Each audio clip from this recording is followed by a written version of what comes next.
अस्सलाम वालेकुम guys, you are watching programme.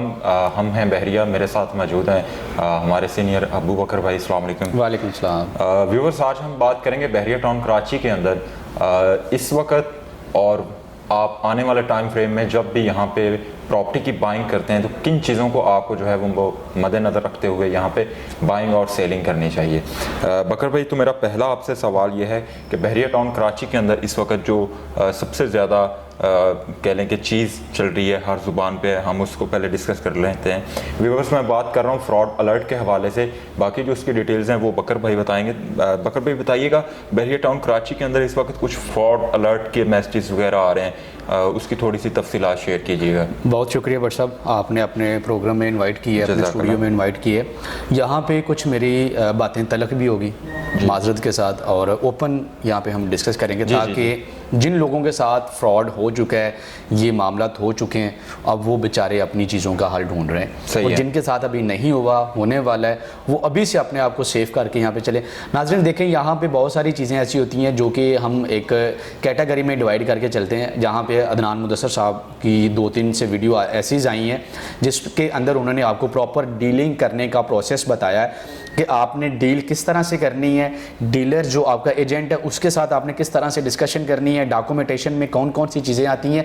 Second, फिर कंपनी, जिस कंपनी के थ्रू आप कर रहे हैं उसमें मैनेजमेंट के किस किस बंदे को इन्वॉल्व करना है। अगर तो आप इन सारी चीज़ों को फॉलो करते हैं, इस सारे प्रोसेस को फॉलो करते हैं, तो किसी भी मामले में जाके जो है वो आपके साथ कभी फ्रॉड नहीं होता। बिल्कुल ऐसा ही है, क्योंकि मोस्टली टाइम यहाँ पे ये चीज़ आती है कि जिस तरह हम दो बंदे, हम दोनों एजेंट हैं, हमारे साथ एक कस्टमर अटैच हो जाता है, सेम प्रॉपर्टी है, सेम चीज़ है, सेम लोकेशन है, अब सेम प्लॉट नंबर है। आतिफ भट्टी साहब जो है वो उसकी प्राइस दे रहे हैं 10 लाख रुपया, वही प्रॉपर्टी वही प्लॉट की प्राइस मैं दे रहा हूँ 8 लाख रुपया, आपको अट्रैक्शन रेट मिल गया है 2 लाख रुपये का। उसमें क्या ऐसी चीज़ है कि जो मतलब ये 10 लाख में दे रहे हैं और मैं आपको 8 लाख में दे रहा हूँ। आप इन्हीं चीज़ों को हमेशा मद्देनज़र रखा करें। हमेशा अदनान मुदस्सर साहब ने यहाँ पे ये चीज़ एक्सप्लेन की है कि जब भी आप प्रॉपर्टी लेने जाएं, बेचने जाएं, आपके जितना भी तल्लक वाला बंदा है, जितना भी आपके साथ वो रिलेशन वाला बंदा है, फिर भी आप मार्केट के 4 से 5 लोगों के साथ ऐसा रिश्ता रखें जिनसे आप रेट रिकन्फर्मेशन ले सकें, रेटों की कन्फर्मेशन ले सकें, देन जाके किसी एक बंदे के ऊपर आप ट्रस्ट करें। अगर आप कि ट्रस्ट वाला बंदा मार्केट में काम कर रहा है, आपको उससे वो वाली प्लॉट या प्रॉपर्टी या प्राइस नहीं मिल रही, आपको किसी सेकंड पर्सन से जाके मिल रही, तो कभी भी इस चीज़ को उससे हिडन ना रखें। आपको उस बंदे को उसके अंदर इन्वॉल्व करके जो अननोन पर्सन है उससे प्रॉपर्टी जो है वो आप ले लें। जब वो मार्केट का बंदा, आपके जानने वाला बंदा, उस चीज़ के अंदर उसकी इन्वॉल्वमेंट होगी, जिस बंदे से आप डायरेक्ट ले रहे हैं उसके साथ आपका कोई लेन देन नहीं है, अननोन पर्सन है, फर्स्ट डील है, तो वो हमेशा आपको धोखे में रखेगा।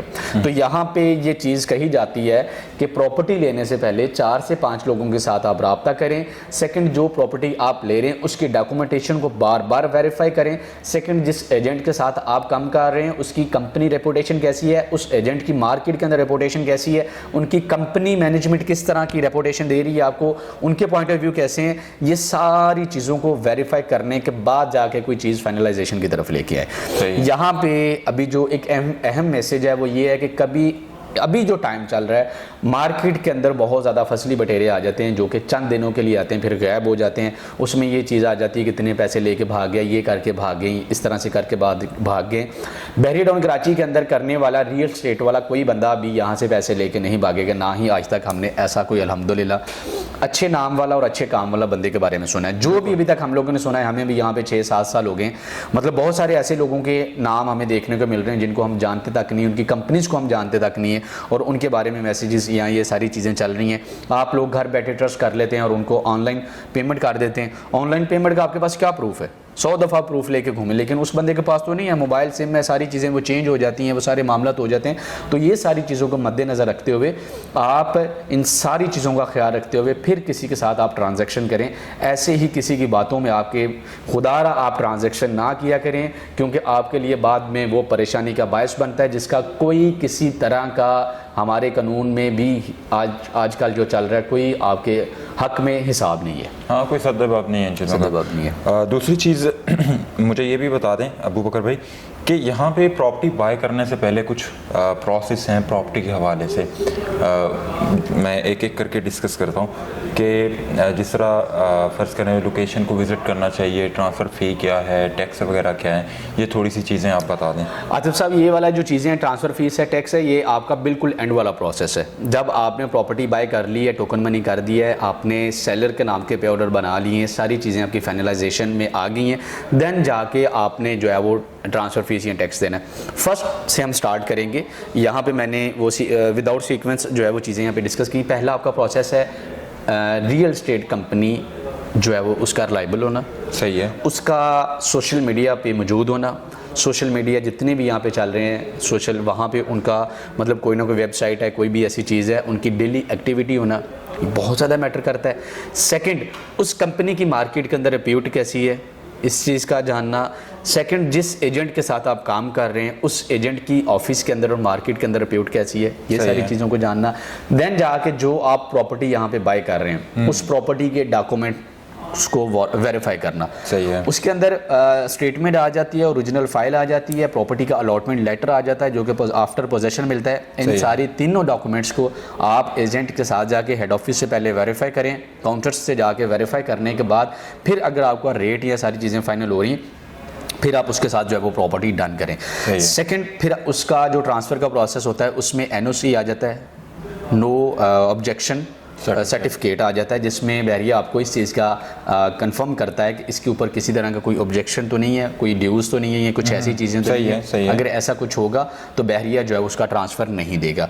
एनओसी के बाद जो आपका नेक्स्ट प्रोसेस आ जाता है वो आपने सेलर के नाम के पे ऑर्डर बनाने होते हैं। सेलर के नाम के पे ऑर्डर बनाने का जो तरीका है वो सबको यहाँ पे पता है कि उनके लिए पे ऑर्डर डिटेल चाहिए होती हैं कि कितनी अमाउंट के किस किस तरह से पीओज़ आपने जो है वो बनाने हैं। उसके लिए आपने सेलर का ओरिजिनल आईडी कार्ड लेना है, उनका कॉन्टैक्ट नंबर लेना है, फिर वो बैंक से जाके आपने वेरीफाई करनी है, सारी चीज़ें बनानी है।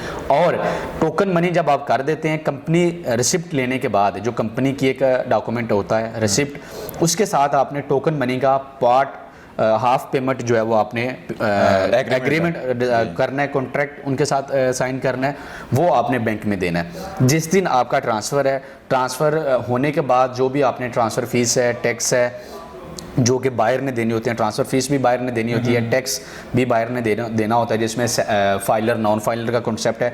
इवन कि वो सेलर ने भी टैक्स देना होता है, उसका भी फाइलर नॉन फाइलर का कॉन्सेप्ट है। फिर उसके बाद आपने फुल पेमेंट का कॉन्ट्रैक्ट उनसे लेना है कंपनी से। कंपनी रिसीविंग आपने पहले टोकन मनी की मद में ले ली है और हाफ पेमेंट का आपने एग्रीमेंट ले लिया। After transfer, after complete process आपने उनसे फुल पेमेंट का एक कॉन्ट्रैक्ट साइन करवाना है, जिसके अंदर आपने पेमेंट की जो जिस मोड से आपने पेमेंट दी है, कैश आपने कितना दिया है, पे ऑर्डर्स आपने कितने बनाए हैं, पे ऑर्डर्स नंबर उसमें आपने मेंशन करने सारे, सेलर के आपने वहाँ पे साइन लेने, कितनी अमाउंट में आपकी डील डिसाइड हुई थी, कितनी डील अमाउंट में आपकी डील फाइनल हुई है, एक्स्ट्रा चार्जेस आपने वहाँ पे क्या क्या भरे हैं, ट्रांसफ़र फीस आपने कितना भरा है, टैक्स आपने कितना भरा है, या एक्स्ट्रा लैंड है, कोई भी मतलब अदर चार्जेस हैं वो आपने सारे वहाँ पे मेंशन करने, ताकि कल को किसी भी जगह पे दिखाने के लिए आपके पास प्रूफ हो। सही है, बिल्कुल। अच्छा, यहाँ पे एक और चीज़ बता दें, कंस्ट्रक्शन पॉइंट ऑफ व्यू से कुछ लोग यहाँ पे सस्ते प्लॉट देख के उनको बाय कर लेते हैं, जबकि उनकी रियलिटी जब आते हैं तो उनकी सरफेस या तो आर्टिफिशियल भराई होती है। फ़र्ज़ करें खड्डे का प्लॉट है और बहरिया ने कहीं से मट्टी उठा के उसको भरती है। जब लोग कंस्ट्रक्शन करते हैं तो उनको ये सारी चीज़ें फेस करना पड़ती हैं। उस हवाले से भी थोड़ा सा बता दें। बट साहब, ये भी उसी मेथड के अंदर आ जाता है जो हम मेथड अभी डिस्कस कर रहे थे, जो बेसिक पॉइंट जिनको हम कह सकते हैं, हम यहाँ पे डिस्कस कर रहे थे कि एजेंट का मतलब जो है वो रिलायबल होना, कंपनी का होना। सेम इसी तरह से फिर आप जो प्रॉपर्टी को बाय कर रहे हैं, आपने प्रेस्टन 4 के अंदर 500 गज का प्लॉट बाय करना है, तो आपने मैप के ऊपर देख के या मोबाइल के अंदर वीडियोस देख के घर बैठे उसको फाइनल नहीं करना। अगर आप ओवरसीज़ हैं, अगर आप पाकिस्तान के अंदर नहीं है, आपका कोई भी यहाँ पे रिलेटिव है जो ऑन साइड ऑन ग्राउंड आके आपको वहाँ पे प्रॉपर्टी दिखा दे, क्योंकि एक लैंड है, लैंड के ऊपर स्ट्रीट बोर्ड लगे होते हैं, ये सारी चीज़ें लगी होती हैं। आजकल जिस तरह से एडिटिंग चल रही है, वो स्ट्रीट कुछ और है, बोर्ड कुछ और लगाया जा रहा है, वीडियो कुछ और दी जा रही, इस तरह से भी चीज़ें क्रिएट करके अब तक प्रोवाइड की जाती हैं। प्रॉपर्टी बाय करने से पहले ऑन ग्राउंड आके पहले उसका विजिट करें, ऑन साइड उस प्रॉपर्टी को आप देखें, उसमें डिप्रेशन कितना है, उसमें खड्डा मतलब जैसे हम कहते हैं कि खड्डा कितना वहाँ पे बना हुआ है, कल को जब आपने वहाँ पे कंस्ट्रक्शन करनी है ज़ाहिरी बात है कि आपने रोड लेवल के ऊपर उस चीज़ को लेके आना है। ऐसा ही है। उसके अंदर आपको फीलिंग और वो सारी चीज़ें करनी पड़ती हैं जो कि बाद में आपको एक्स्ट्रा वहाँ पे चार्जेस देने पड़ते हैं और वो एक अच्छी हैंडसम अमाउंट बन जाती है एक्स्ट्रा चार्जेस की सूरत में। सही है। कॉर्नर का कॉन्सेप्ट आ जाता है, पार्क फेस का कॉन्सेप्ट आ जाता है, जो कि ये एक्स्ट्रा चार्जेस होते हैं जो कि आपने बहरिया टाउन हेड ऑफिस में पे करना होते हैं जब आपका वो ट्रांसफ़र का या आपके अलॉटमेंट का प्रोसेस होता है। उसके लिए ये चीज़ आ जाती है कि आप ज़रूरी नहीं है कॉर्नर लेने, सेमी कॉर्नर का कॉन्सेप्ट बहरिया ने यहाँ पे दिया है। सेमी कॉर्नर भी आपको कॉर्नर की शेप में मिलता है और उसके कोई किसी तरह के चार्जेस नहीं है, प्लॉट प्राइस भी आपको नॉर्मल मिलता है। सेकंड, अगर आप पार्क फेस की बात करें जो बिल्कुल डायरेक्ट आपके पार्क फेस पे घर है या प्लॉट है, उसके आपको बहरिया को 10% जो है वो चार्जेस पे करना पड़ता है। आप बिल्कुल पार्क के स्टार्ट पे ले लें, पार्क फेस ना हो, पार्क के एंड पे ले लें, पार्क फेस ना हो, लेकिन आपका प्लॉट आपका घर जो है वो बिल्कुल वेरी क्लोज टू पार्क है लेकिन पार्क फेस नहीं है। उसमें ये कि आपके जो एक्स्ट्रा लैंड या एक्स्ट्रा जो चार्जेस हैं, कैटेगरी जो चार्जेस हैं वो आपके बच जाते हैं, वो आपको नहीं पे करना पड़ते, जो कि आपने एक अच्छी खासी हैंडसम अमाउंट बहरिया को हेड ऑफिस में पे करना पड़ती है। सही है। तो व्यूअर्स ये थी कुछ मार्केट ट्रेंड्स इसको हम कह सकते हैं, कुछ सॉल्यूशंस आप लोगों की गाइडलाइन के लिए।